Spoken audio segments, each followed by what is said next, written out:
अब हम एक बात और करते हैं कार्बन नाइट्रोजन अनुपात की। ये थोड़े से आपके लिए हो सकता है नई होगी, कुछ लोग जानते भी होंगे, पर इसका इम्पोर्टेंस क्या है वो आप समझिए। अभी बहुत सारे किसान हैं जो खेत में गोबर खाद नहीं डालते, बहाना नहीं मिलता या वो डालना नहीं चाहते, जो भी समस्या है, पर गोबर खाद डालना ज़रूरी है, उससे कार्बन मिलता है। तो आपकी मिट्टी में जो बैक्टीरिया हैं जिनके दम पे आप खेती कर रहे हैं, खेती आप अच्छी नहीं कर रहे, वो आपके बैक्टीरिया हैं जो आपको खेती अच्छी करके देते हैं, क्योंकि आप तो खाद डाल देते हो। उस खाद को पौधे के खाने लायक कौन बनाता है? वो बैक्टीरिया बनाते हैं। अगर उनकी संख्या कम हो गई, घट गई, तो आप खाद देते जाएंगे, खर्चा करेंगे, पर पौधे को नहीं लगेगा कुछ भी। तो कार्बन की मात्रा हमारी मिट्टी में सही होना ज़रूरी है, और साथ में नाइट्रोजन की भी। तो नाइट्रोजन तो आप दे ही रहे हैं, समस्या है कार्बन की मात्रा के लिए। अब कार्बन काम क्या करता है, या गोबर खाद डाला आपने तो वो कार्बन है, वो काम क्या करता है? जब गोबर खाद या कार्बन ज़मीन में जाएगा तो मिट्टी में जो बैक्टीरिया होते हैं उनको ताकत की, एनर्जी की ज़रूरत होती है, तो वो एनर्जी ये कार्बन से प्राप्त करते हैं। अब जब एनर्जी आ गई तो फिर उनको नई कोशिकाएं बनानी है, अपने आप को बढ़ाना है, अपनी संख्या को बढ़ाना है। उसके लिए उनको प्रोटीन चाहिए होता है, तो प्रोटीन का काम नाइट्रोजन करता है। तो आप ऐसा समझ लीजिए कि आपने कार्बन नहीं डाला है, केवल नाइट्रोजन डाला है, तो एनर्जी नहीं है, तो वो प्रोटीन बना के या कोशिकाएं बढ़ा के करेगा क्या? और आपने केवल कार्बन कार्बन डाल दिया, नाइट्रोजन नहीं डाला। जैसे कुछ लोग बोलते हैं ना जैविक खेती करेंगे तो केवल देसी खाद डालते रहते हैं, तो आपने केवल कार्बन डाल दिया, एनर्जी तो उसको भरपूर मिल गई बैक्टीरिया को, लेकिन नई कोशिका बनाने के लिए नाइट्रोजन नहीं मिल रहा उसको, तो भी वो मरेगा। तो ये दोनों चीज़ों को बैलेंस होना हमारे लिए, हमारे पौधों के लिए बहुत ज़्यादा ज़रूरी है। इसका एक अच्छा उदाहरण यह है कि आपने देखा होगा, आपने अगर किसी खेत में गेहूं लगाया है या चने की बुआई करी है, तो जब आप चने या गेहूं की कटाई करते हैं खेत में, तो एक जगह भूसे का ढेर लगता है कहीं कहीं, और अगली जब आप फसल लगाते हैं वहाँ पे, तो उस जगह पे जहाँ वो ढेर लगा होता है वहाँ पे पौधे बढ़ते ही नहीं, आप कुछ भी कर लो वो बढ़ते नहीं। उसका क्या कारण है? जहाँ आपने भूसे का ढेर लगाया था खेत में, वहाँ कार्बन की मात्रा इतनी ज़्यादा हो गई है कि वहाँ बैक्टीरिया खूब सारे आ गए, उनको एनर्जी के लिए तो सोर्स मिल गया, तो अब वो एनर्जी मिल गई तो अब उनको नाइट्रोजन भी चाहिए, तो उस जगह की मिट्टी में जितना नाइट्रोजन था वो सब खींच लेते हैं वो अपने अंदर। तो जब आप पौधा लगाते हैं उस पौधे को वो नाइट्रोजन वहाँ मिलता ही नहीं, वो बढ़ नहीं पाता है पौधा। तो नॉर्मल जब भी कोई फसल होती है, जो हम खेत में सब्जियाँ लगाते हैं, तो 20 भाग कार्बन और 1 भाग नाइट्रोजन होना चाहिए, 20 से 30 भाग कार्बन और 1 भाग नाइट्रोजन होना चाहिए। लेकिन इस तरीके का जब भूसे का ढेर लगता है तो वो रेशियो पहुंच जाता है 70 से 80 भाग कार्बन और 1 भाग नाइट्रोजन, इतना ज़्यादा डिफरेंस आ जाता है। तो इसीलिए आपकी फसल उस समय बढ़ती नहीं है। तो मैंने ये स्लाइड केवल इसलिए बताई कि आपके लिए कार्बन और नाइट्रोजन का रेशियो बराबर होना, सही होना क्यों ज़रूरी है। ठीक है, तो कृपया आप लोग गोबर खाद का प्रयोग, और गोबर खाद नहीं कर सकते हैं तो हरी खाद का प्रयोग, जो सन या ढेंचा होगा कि खेत में वापस मिलाने का है, वो आपको ज़रूर करना चाहिए। क्योंकि आपका बेस क्या है? आपकी खेती की ज़मीन, उसको आपको अच्छा रखना है, चाहे कुछ भी हो जाए, उसके बगैर आप फिर आगे नहीं बढ़ पाएंगे। नहीं तो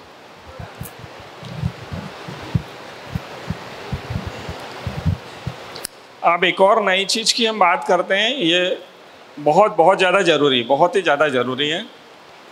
मैं इसको आपको सरल भाषा में समझाने का प्रयास करूंगा।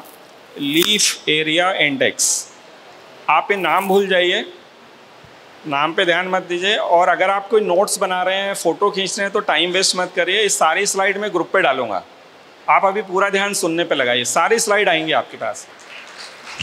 और जो लोग ग्रुप पे नहीं है, वो मेरा नंबर हर स्लाइड पे आ रहा है, मुझे पर्सनल व्हाट्सअप कर देना, मैं सब आपको भेज दूँगा। तो अभी आप पूरा ध्यान सुनने में लगाइए।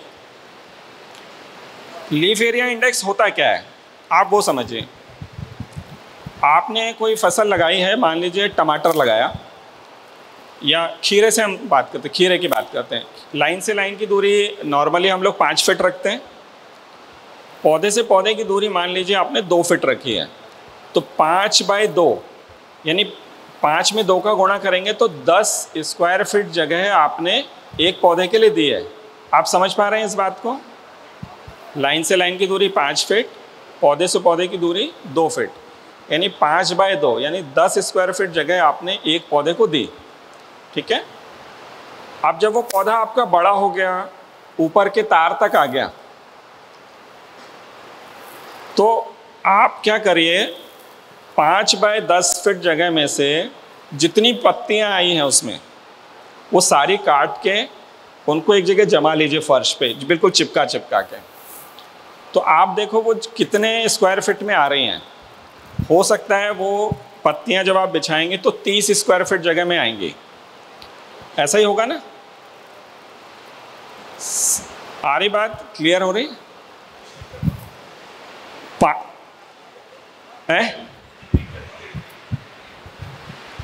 5 बाय 2 में खीरा लगाया, खीरे की बेल ऊपर के तार तक आ गई है।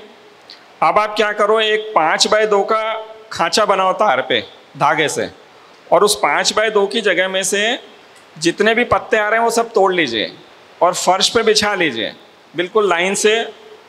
और आप उसको नापो कितना बड़ा एरिया उन्होंने कवर करा। तो अगर वो 35 फीट के आसपास आ रहा है, 35 स्क्वायर फीट या 30 स्क्वायर फीट, तब तो बहुत अच्छा है। पर अगर वो मान लीजिए 50 स्क्वायर फीट आ गया वो, तो गड़बड़ है। तो कैसे गड़बड़ होगी वो भी मैं बताऊंगा आपको। तो लीफ एरिया इंडेक्स कुल मिला के ये होता है कि आपने एक पौधे को जितना एरिया दिया और उतने एरिया में कितने पत्तियां आई, या उन पत्तियों ने कितनी जगह को घेरा। क्योंकि खीरे में ऐसा नहीं होता एक एक पत्ती ऐसे लगी बेल पे, वो तो पत्ते के नीचे पत्ते पत्ते ऐसे रहते हैं ना। तो वो मैं कह रहा हूँ इतनी सी जगह में 3 या 4 पत्ते आ जाते हैं, तो उसको लीफ एरिया इंडेक्स बोलते हैं। आगे और समझ में आएगा ये देखिए, पहले हम ये समझते हैं आदर्श लीफ एरिया इंडेक्स होता क्या है। तरबूज की फसल अगर आपने लगाई है तो तरबूज की फसल तो आप खेत में नीचे फैलती है, तो वो भी मान लीजिए 5 बाय 2 पे लगाई है, तो 10 स्क्वायर फीट जगह एक पौधे को दी है। पर वो 10 स्क्वायर फीट जगह आप नापो और उसमें से सारे पत्ते निकाल लो और उनको जमा लो, तो उन्होंने कितना एरिया घेरा। मान लो उन्होंने 30 स्क्वायर फीट जगह घेरी है, 30 है ना, तो 30 को 10 से भाग देना तो 3 आएगा। तो आपका तरबूज सही लगा है। लेकिन कुछ किसान ऐसा भी करते हैं कि 5 बाय 1 पे लगाते हैं तरबूज। लाइन से लाइन की दूरी 5 फीट और पौधे से पौधे की दूरी 1 फीट, यानी एक पौधे को जगह उन्होंने कितनी दी, 5 स्क्वायर फीट जगह दी। तो जितने ज़्यादा पास पास पौधे लगाएंगे उतनी ज़्यादा पत्तियाँ होंगी। तो जितनी ज़्यादा पत्तियाँ होंगी उतना ये जो नंबर आ रहे हैं ना ये बढ़ते जाएंगे, और जितने ज़्यादा ये नंबर बढ़ेंगे उतना आपका उत्पादन कम होगा, बीमारी ज़्यादा आएंगी, फल का साइज़ छोटा आएगा। तो कोई भी फसल में और स्पेशली बेल वाली फसल में तो LAI का बहुत ही ज़्यादा महत्व है। ये अच्छा होना बहुत ज़्यादा ज़रूरी है। यहाँ लौकी में आप देखो ये 2.5 और 4 तक का है, मिनिमम 2.5 लिखा है, बाकी में 3 तक भी है, इसमें केवल 2.5 लिखा हुआ है। तो बहुत कम अगर लीफ एरिया इंडेक्स है, बहुत कम लीफ एरिया इंडेक्स आपका कब होगा कि आपने खीरे को 5 बाय 2 की जगह 5 बाय 4 पे लगा दिया, यानी लाइन से लाइन की दूरी तो 5 फीट है, पौधे से पौधा 4 फीट कर दिया, 5 फीट कर दिया। तो आप जो बोलते हैं ना जाली नहीं भरी, तो जाली भरेगी नहीं, तो जाली नहीं भरेगी मतलब ये लीफ एरिया इंडेक्स कम हो जाएगा। तो पत्ते कम हैं, प्रकाश संश्लेषण कम, और फल कम बनेंगे उसमें भी। और अगर आपने मीडियम LAI रखा तो ये आदर्श स्थिति होती है, पत्ते जितने चाहिए उतने रहेंगे, फूल उतने बनेंगे आएंगे, फल उतने बनेंगे और फल का साइज़ भी अच्छा आएगा। लेकिन अगर LAI बहुत ज़्यादा कर दिया और बहुत पास पास लगा दिया तो आपको फिर सारी चीज़ों में वापस दिक्कत आएगी, पॉलिनेशन की दिक्कत, फल बनने में दिक्कत, फल का साइज़ छोटा, फल की संख्या बढ़ जाएगी पर साइज़ छोटा हो जाएगा। तो आपका जो मार्केटिंग वाला जो फल है, मंडी जो भेज सकते हैं, उनकी संख्या बहुत कम हो जाएगी और आपको नुकसान होगा। मैं उम्मीद करता हूँ ये समझ पाए हैं क्या आप लोग? अगर समझ पाए तो थोड़ा हाथ करके खड़ा करके बताएंगे। जो पत्तियां हम लोग इकट्ठी करेंगे वो कौन सी स्टेज पे सर ने पूछा, जो मैंने बोला कि पत्ती तोड़ के इकट्ठा करना है, वो कौन सी स्टेज पे करना है? तो जब पौधा आपका पूरा बड़ा हो जाए, जब पूरा ऊपर के तार तक आ जाए, अब आपको लग रहा है कि हाँ इसने पूरे जगह घेर लिया है, उस समय आप निकाल के देखिए। अच्छा, LAI भी या पौधे से पौधे की दूरी, लाइन से लाइन की दूरी हर मिट्टी के हिसाब से अलग होगी, हर वैरायटी के हिसाब से भी अलग होगी। तो आपके खेत की जो मिट्टी है उसमें कितना, मान लीजिए हल्की मिट्टी है और आपने समझा कि भाई 5x2 पे सब लगा रहे हैं, मैं भी 5x2 पे लगा दूँ, तो आपके खेत में जाली भरने में टाइम लगेगा, तो आपका उत्पादन कम हो जाएगा। और वहीं अगर आपकी खेत की मिट्टी भारी है और पौधे पास पास लगा दिए तो जाली जल्दी भर जाएगी, पत्तों की संख्या बहुत ज़्यादा हो जाएगी, तो भी उत्पादन कम होगा। तो आपको दोनों ही परिस्थितियों में आप इसका उपयोग कैसे करना है वो समझते हैं तो बात समझ में आ जाएगी। मान लीजिए अभी आपके खेत में खीरा लगा हुआ है और वो ऊपर के तार तक आ गया, पूरा भर गया है, और आपने जो भी अपने खेत में 5x2 पे लगाया है, 5x1.5 पे लगाया है, 5x1 पे लगाया है, वो रख लीजिए। तो आप 5x1 पे लगाया है तो 5 फीट बाय 1 फीट का एक बनाइए और उसमें से सारे पत्ते निकाल के बिछा लीजिए। अगर वो 15 स्क्वायर फीट आ रहा है तब तो ठीक है, क्योंकि 15/5 नहीं, तीन आ गया आपका LAI। लेकिन अगर वो उसके ऊपर जा रहा है तो आपको अगले साल क्या करना है, पौधे से पौधे की दूरी को बढ़ाना है या लाइन से लाइन की दूरी को बढ़ाना है। तो ये आप अपने खेत में जो फसल लगी है उसके हिसाब से LAI को आप चेक करो। इसमें अगर आपको फिर भी डाउट आए कभी किसी को, आपके खेत पे आप कुछ प्रयोग कर रहे हैं, तो मुझे व्हाट्सअप कर दीजिए आप, मैं आपका वो डाउट क्लियर करूँगा। ठीक, तो LAI के लिए मान लीजिए आपके यहाँ LAI ज़्यादा ही हो गया, आपको लग रहा है बहुत ज़्यादा घना हो गया है, तो बेलों को हल्का सा छांटें ताकि फल दिखने लगें। नाइट्रोजन की मात्रा को, अगर LAI आपको ज़्यादा होता लग रहा है, फसल लगा चुके हैं और LAI का आज पता चला, तो आप नाइट्रोजन की मात्रा को थोड़ा सा नियंत्रित करो ताकि बेल की बढ़वार कम हो और LAI एक सही लेवल पे बना रहे। और हमारे यहाँ ये पद्धति ज़्यादा प्रचलित नहीं है, हम खड़े तारबांस पे फसलें लगाते हैं। एक मचान पद्धति और होती है, उस पर अगर आप खेती करते हैं बारिश के सीज़न को छोड़ के, बारिश में वो पद्धति अच्छी नहीं है, तो भी आपको LAI की समस्या से आप बचेंगे। स्पेसिंग सही रखें, बहुत पास पास पौधे लगाने से LAI बढ़ता है, फल कम होते हैं। और LAI जब आपका एक सही स्तर पे रहता है तो जो फूल आते हैं ना बेल में, वो दिखते हैं, तो मधुमक्खियाँ जो आती हैं उनको दिखता है कि यहाँ फूल है और वो मधुमक्खी आएगी और परागण करेगी। अगर पत्ते बहुत ज़्यादा हैं, फूल अंदर घुस गए हैं, तो मधुमक्खी भी नहीं आएगी और करे पीले पड़ने की जो समस्या आप लोग अक्सर उस समस्या आती है, जिसका कोई निदान समझ में नहीं आता ये क्या करें इसका, वो LAI की गड़बड़ से ही होता है।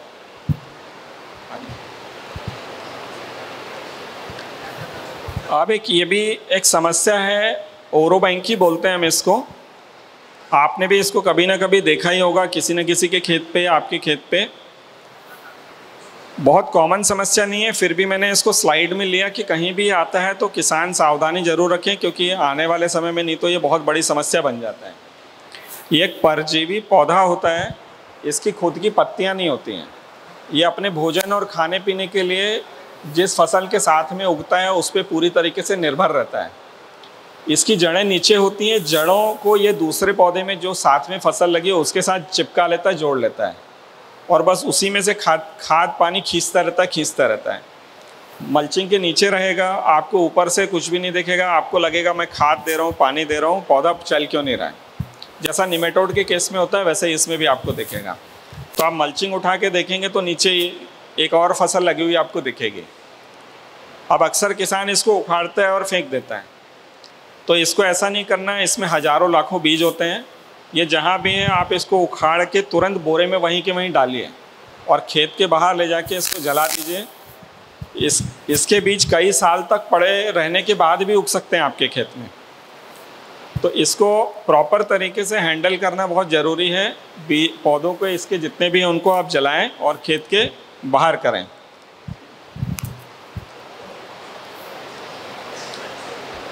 जो मैंने बताया कि प्रारंभिक अवस्था में फल आपको सामान्य दिखेगी, धीरे धीरे उसकी वृद्धि रुक जाएगी, पौधा पीला और कमज़ोर पड़ेगा। और छोटे भूरे रंग के पौधे आपको उगे हुए दिखेंगे, ये ओरोबैंकी है। और इसमें नीले और गुलाबी और बैंगनी रंग के फूल आते हैं। और सबसे नीचे आप पढ़ोगे वो सबसे ज़्यादा इम्पॉर्टेंट है, फसल का उत्पादन 50% से लेकर 100% तक कम करने की इसकी क्षमता है। तो ये कितना नुकसानदेह हो सकता है ये आप देखिए। अगर आप में से किसी के यहाँ ये दिखता है कभी भी, तो प्रॉपर किसी सलाहकार से आप सलाह लीजिए और जो मैंने तरीका बताया इसको निकालने का वो करिए।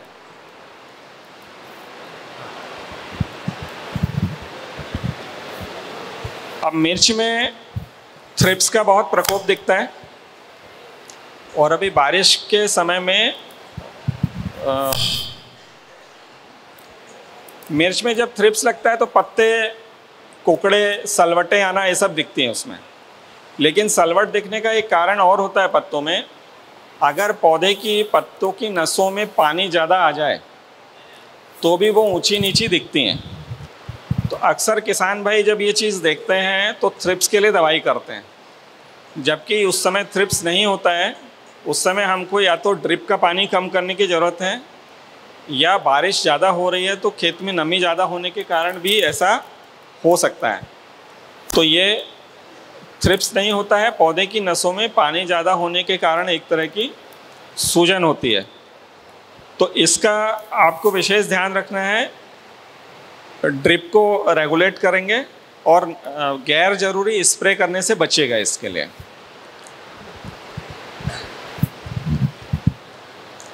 ये एक और समस्या है, मिर्ची के जो फल होते हैं उनमें एक तरफ से बैंगनी रंग आ जाता है। और अक्सर ये तब होता है जब रात का तापमान कम होता है या ठंड का मौसम चालू होता है, तो ऐसा होना शुरू हो जाता है। और फिर हमारा किसान भाई भी शुरू हो जाता है, वो माइक्रोन्यूट्रिएंट डालता है, बोरॉन डालता है, फिर कुछ और ग्रेड फर्टिलाइज़र डालता है। कुछ लोग उसको सलाह देते हैं तो बीमारी आ गई है तो वो स्प्रे भी करता है। ये है क्या वो समझने का प्रयास करिए। आप धूप में जाते हैं तो हाथ का, शरीर का जो हिस्सा खुला रहता है वो काला हो जाता है हमारा। तो वो क्यों होता है? मेलानिन हमारे शरीर में एक तत्व होता है, वो वहाँ जमा हो जाता है। क्यों जमा होता है? सूरज की हानिकारक किरणों से हमको बचाने के लिए। तो ऐसे ही ये मिर्ची के पौधे का मेलानिन है, समझ लो। इसको एंथोसाइनिन बोलते हैं। तो जब भी ठंड आएगी तो ये फल अपने आप को, ठंड के समय में सबसे ज़्यादा चमकदार धूप निकलती है, उससे बचाने के लिए ऐसा प्रयास करेगा। ठंड में तापमान कम होने से क्लोरोफिल भी कम बनता है। जो हरा तत्व होता है पत्तों में, क्लोरोफिल जिसको बोलते हैं, वो कम बनता है। साथ में सूरज की रोशनी भी डायरेक्ट आ रही है, तो इधर क्लोरोफिल भी कम है और सूरज की रोशनी आ रही है और ठंड पड़ रही है। तो उससे बचाने के लिए अपने अंदर इस तरीके का बदलाव करता है। ये कोई बीमारी नहीं है, इससे ऐसा रंग आने से उत्पादन पे कोई फ़र्क नहीं पड़ता है। और अगर आप मिर्ची लाल कर रहे हैं तो मिर्ची बराबर लाल होती है, इस रंग से उसमें कोई दिक्कत नहीं है। केवल तकलीफ़ ये है कि जब आप इस हरे फल को बेचते हैं तो थोड़ी तकलीफ़ आती है, लेकिन इसको दूर करने का कोई तरीका नहीं है। केवल यही एक तरीका कि आप ऐसी वैरायटी लगाएं जो ठंड के प्रति थोड़ी सहनशील हो। ये फ़ोटो ठंड का नहीं है, ये भी मैं आपको बता दूं। ये अभी बारिश के मौसम का एक वैरायटी का फ़ोटो है। अब ये वैरायटी कभी जब ठंड में लगेगी तो इसके फलों का क्या हाल होगा आप वो सोचो। पूरे काले हो जाएंगे। ये तो बारिश में ये हाल है तो ठंड में तो बिल्कुल काले हो जाएंगे। तो मैं वही कह रहा है, ऐसी वैरायटी लगाइए जो इस चीज़ के लिए सहनशील हो, तो हमारे लिए अच्छा रहेगा। नहीं तो बहुत ज़्यादा नुकसान अपने को झेलना पड़ेगा।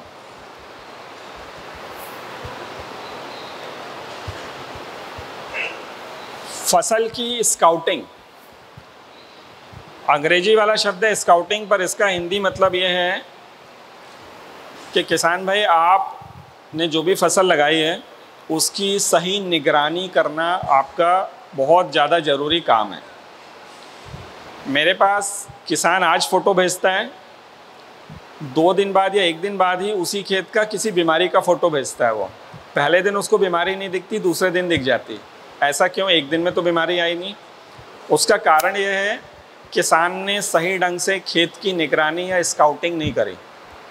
आप अपने खेत में स्काउटिंग का एक नियम बनाइए, कैसे भी हो टाइम निकालिए।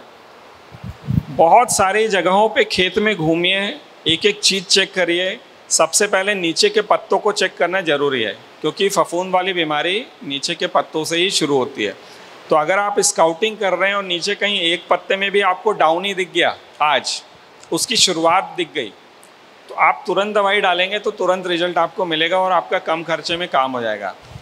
पर आप दूर से देख के फसल को चले जा रहे हैं, हाँ सब बढ़िया चल रहा है, ऊपर तक बढ़िया मस्त है, अंदर खेत में नहीं जा रहे हैं, सही ढंग से खेत में अगर घूम नहीं रहे हैं 8-10 लाइनों में, तो आप स्काउटिंग बराबर नहीं कर रहे हैं। फिर जब डाउनी ऊपर तक चढ़ेगा तभी दिखेगा कि हाँ ये आ गया है, या पाउडरी तब दिखेगा। फिर आप कितने भी स्प्रे करोगे वो सही ढंग से ख़त्म नहीं होता, वो अपने साथ फसल को लेके ही जाएगा।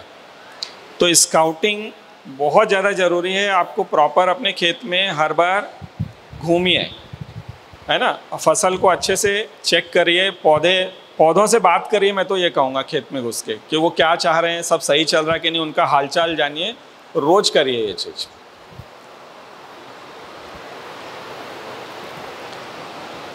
अभी बारिश के समय में और कुछ जगह पे तो अभी भी ये वाली समस्या चल रही है।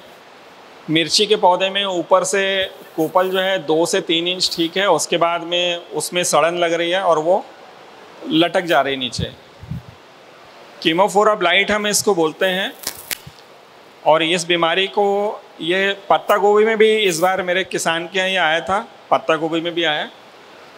इसके लिए अनुकूल परिस्थिति यही, बारिश, बहुत ज़्यादा नमी, 25 से 30 डिग्री का तापमान, और बहुत ज़्यादा घना पौधा लगाएंगे तो भी, जो हमने अभी इसके पहले लीफ एरिया इंडेक्स की बात करी, तो अगर बहुत ज़्यादा घने पौधे आप लगा देते हैं तो भी ये बीमारी ज़्यादा आएगी। और जब कीमोफोरा ब्लाइट आता है तो डंठल पे बिल्कुल बारीक बारीक रेशे होते हैं, और उस रेशे के ऊपर एक छोटी सी काली रंग की बॉल रहती है जिसमें उसके बीज भरे हुए रहते हैं। हज़ारों की संख्या में वो बीज रहते हैं। वो जब फूटते हैं तो हवा के साथ फैलते हैं और पानी के छींटों के साथ फैलते हैं और पूरे खेत में ये भर जाते हैं। इस बीमारी को रोकने के लिए आपको फफूंद नाशक दवाइयों का तो उपयोग जो करना है सो करना ही है। उसके अलावा जल निकासी का अच्छा बंदोबस्त करें। संक्रमित जो पौधे हैं उनको निकाल के, या उस हिस्से को वो डाल निकाल के आप जला दीजिए। उचित दूरी बना के रोपाई करें, फसल चक्र अपनाएं। और महत्वपूर्ण सुझाव में लिखा, बारिश के बाद पौधों की निगरानी करें। वही स्काउटिंग वाली बात आ गई। आप अगर स्काउटिंग नहीं कर रहे हैं बराबर, तो आपको ये बीमारी बहुत ज़्यादा फैल जाएगी, तब दिखेगी आपको। रोग शुरू होते ही नियंत्रण करें। गहरी रोपाई व खराब जल निकासी रोग को बढ़ावा देती है। तो अगर आपने खेत में ढाल नहीं बराबर बनाया है, तो एक कीमोफोरा आपके खेत में आके मिर्ची की फसल में आया तो उसको बहुत ज़्यादा नुकसान करेगा। उतने पैसे में आप लेवलिंग करा सकते थे। कीमोफोरा आ गया तो कुछ और भी सुझाव हैं। आप अगर हो सके तो खेत में मज़दूरों का घुसना बंद करा दीजिए, क्योंकि जैसे ही कोई भी खेत में चलता है तो वो जो कीमोफोरा के बीज हैं वो कपड़ों पे चिपट के दूसरे पौधों को लगना शुरू हो जाते हैं। हो सके तो तुड़ाई को थोड़ा डिले करिए, क्योंकि जितना ज़्यादा मज़दूर खेत में घूमेंगे बीमारी उतनी ज़्यादा फैला देंगे वो। उसके अलावा पौधे को नाइट्रोजन की जो मात्रा आप दे रहे हैं उस पे हो सके तो 4-5 दिन के लिए नाइट्रोजन बंद कर दीजिए या बिल्कुल कम कर दीजिए। पौधे की अवस्था क्या फसल की, उसके हिसाब से निर्णय ले सकते हैं उसमें। तो नाइट्रोजन कम करना ज़रूरी है। और आप इरिगेशन भी कम करेंगे, यानी ड्रिप भी अगर चला रहे हैं तो ड्रिप को भी उस समय थोड़ा कम चलाएं, केवल ज़रूरत अनुसार चला दीजिए। तो भी आप कीमोफोरा को ये चीज़ें करके काफ़ी हद तक रोक पाएंगे। ठीक है।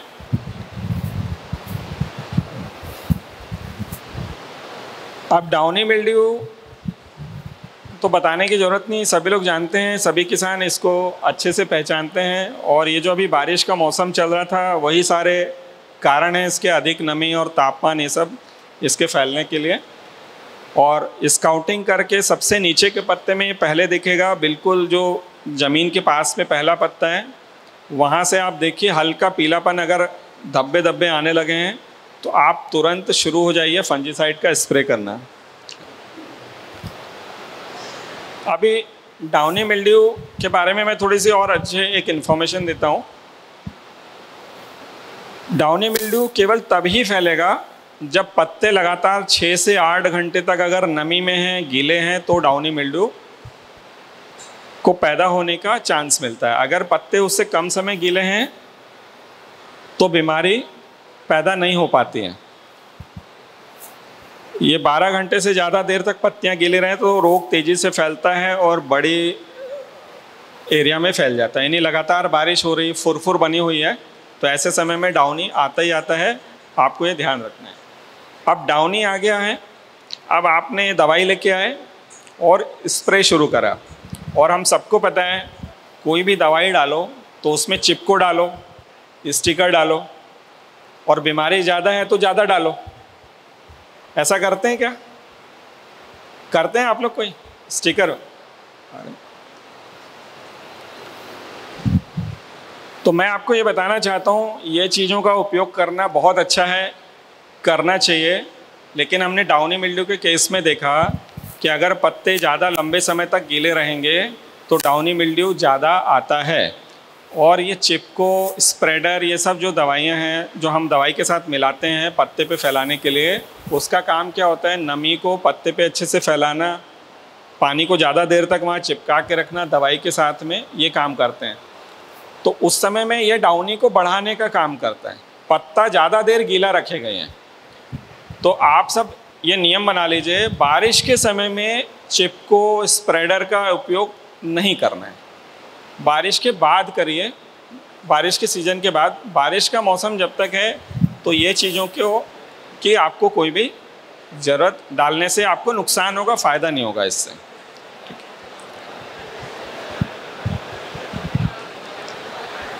निमेटोड एक,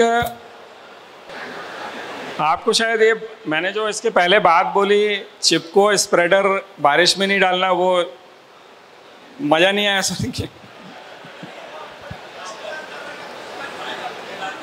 अब नहीं करना, आप आज तक करा ठीक है, अब मत करिए, बीमारी फैलाएंगे नहीं तो आप ज़्यादा।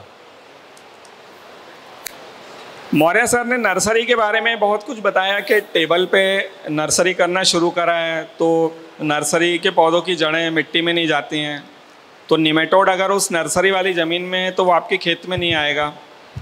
तो अभी पिछले सीजन में भी और इस बार भी ये मिर्ची के कुछ ऐसे पौधों के हमारे पास फ़ोटो आते थे और हम समझ नहीं पाते थे ये हो क्या रहा है। ये पीले पीले पत्ते दिखने लगते हैं कहीं कहीं।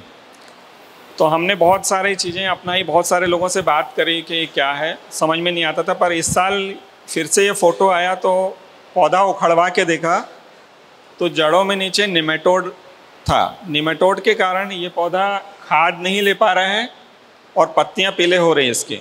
ना तो ये विल्ट जैसा दिख रहा, ना साल्ट इंजरी, मतलब ये बहुत ही कंफ्यूजिंग लक्षण है। पर अगर आपके खेत में ऐसा है, और मैं कह रहा हूँ अगर जड़ों में गांठ नहीं भी दिख रही है अभी, तो आप मान लीजिए कि आपके यहाँ निमेटोड आ गया है, आपको निमेटोड के लिए व्यवस्था करना है। ठीक है, ये चीज़ का आपको ध्यान रखना है। आप निमेटोड मान लीजिए आपके खेत में आ गया है, तो कुछ व्यवहारिक चीज़ें हैं जो आपको करनी है। आप अपने खेत में जो भी चप्पल जूते पहन के जाते हैं वो वापस केवल आपके घर तक आने चाहिए। अगर आप अपने वही जूते चप्पल पहन के अपने पड़ोसी के या अपने किसी रिश्तेदार या दोस्त के खेत पे घूमने चले गए, तो आप विश्वास मानिए ये निमेटोड को आप उसके यहाँ छोड़ के आए। तो ये काम कभी भी मत करिए। उसके यहाँ उसको पता नहीं चलेगा, आपको तो वो अच्छा दोस्त मानता है, पर आप उसके साथ क्या करके आए आपको भी नहीं पता चलेगा, उसको भी नहीं पता चलेगा। इसके अलावा आपका दोस्त आपके खेत पे घूमने आया और आपके यहाँ निमेटोड था, इस साल नहीं है पिछले साल दिखा था, आप उसको खेत में घुसने से मना कर दीजिए, उसको खेत में मत आने दीजिए। दवाई कंपनी वाले आते हैं, खेत खेत विजिट करते हैं, वो किस खेत से घूम के आए आपको नहीं पता है, और आपको पता है आपके यहाँ निमेटोड है, तो उनको भी अंदर मत जाने दीजिए। सही ढंग से समझाइए कि निमेटोड था, आप इसमें मत आओ, क्योंकि नहीं तो यहाँ से ले जाके आप दूसरी जगह इसका प्रचार प्रसार करोगे। तो ये चीज़ का आप निमेटोड के केस में मतलब मेरे निवेदन है, रिक्वेस्ट है, ये बहुत ज़्यादा सावधानी रखिए। नहीं तो जैसे अभी वायरस से हम परेशान रहे हैं ना, वायरस तो थोड़ा बहुत फिर भी कुछ उत्पादन आ जाता है, किसी तरह हम कुछ कर लेते हैं, ये नहीं करने देता। और इसको ख़त्म करने का कोई तरीका भी नहीं है।